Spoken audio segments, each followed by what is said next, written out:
And the next topic is network topologies. So topology is nothing but it refers to the way in which the network is laid out physically. Whenever we try to connect with more than one devices to a link,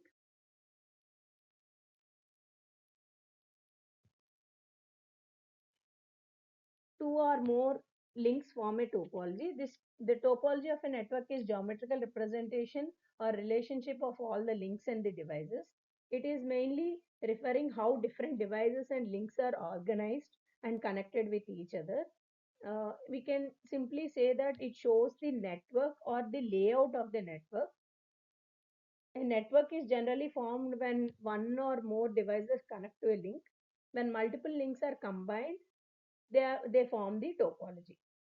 Topologies can also be understood as the geometrical representation of the relationship between the nodes and the communication links. So we have different types of network topologies like mesh topology, star topology, bus and ring topology. Mesh topology means where every device is connected to every other device in the network. The advantage is it provides high reliability. Why? Because all the devices in the network, from this figure, this shows that all the stations in this figure are connected to one another.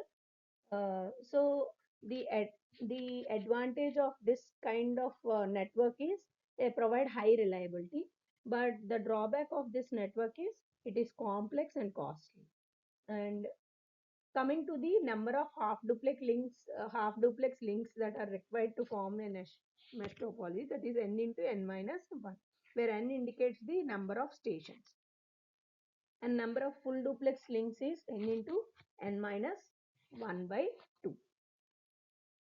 The advantage of this type of network is guaranteed connections. Uh, a single failure in a particular link will not affect the entire network, and the privacy is more, security is more, fault detection and correction is also possible. But the drawback is it requires too much of hardware.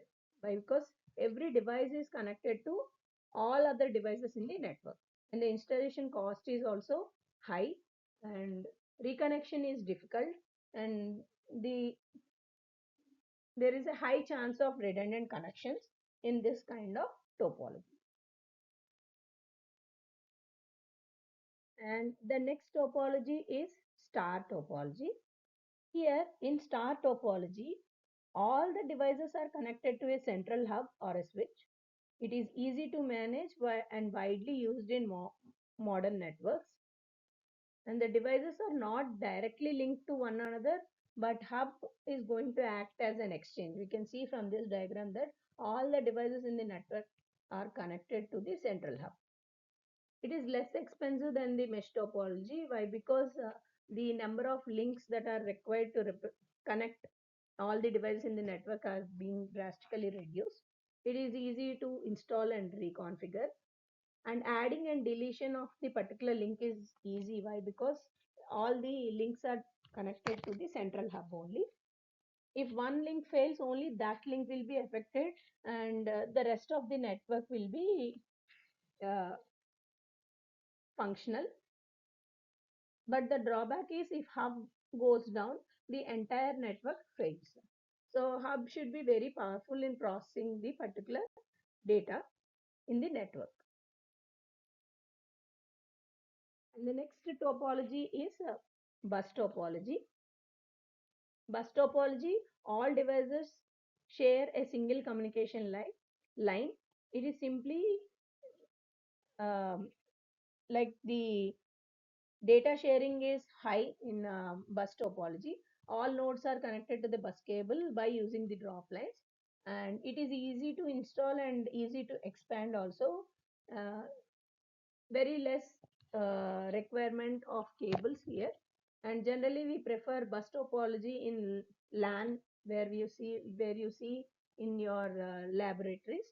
It is used in small networks, but the drawback is if the cable blocks are congested, the entire network fails, and there are limited number of nodes can be connected and the performance is also slow and it is limited to the bandwidth of the particular cable. And the next topology is ring topology, where each device is connected to other devices forming a circular structure, and data travels in one direction only around the ring, and devices are connected using the repeaters. It is easy to install and reconfigure, but similarly adding and deletion needs two links to change here. But the drawback here in ring topology is unidirectional traffic. A ring breaks can disable the entire network. Generally, we use a dual ring to overcome this issue, and token ring is also an advanced form in ring topology. And the last type of topology is hybrid topology. Hybrid topology is a combination of multiple topologies. Here in this, we can see the hybrid topology is a combination of star and bus topologies. So these are the different types of topologies. So we have discussed about mesh topology, star topology, bus topology, ring topology, and we discussed about the how what are the different types of data flow like simplex mode, half duplex mode, full duplex mode, and the network structure like we have point to point and multi-point, what is data communication, computer networks, and what are the components that are required for data communication. We'll continue with the next topics in next class. Thank you.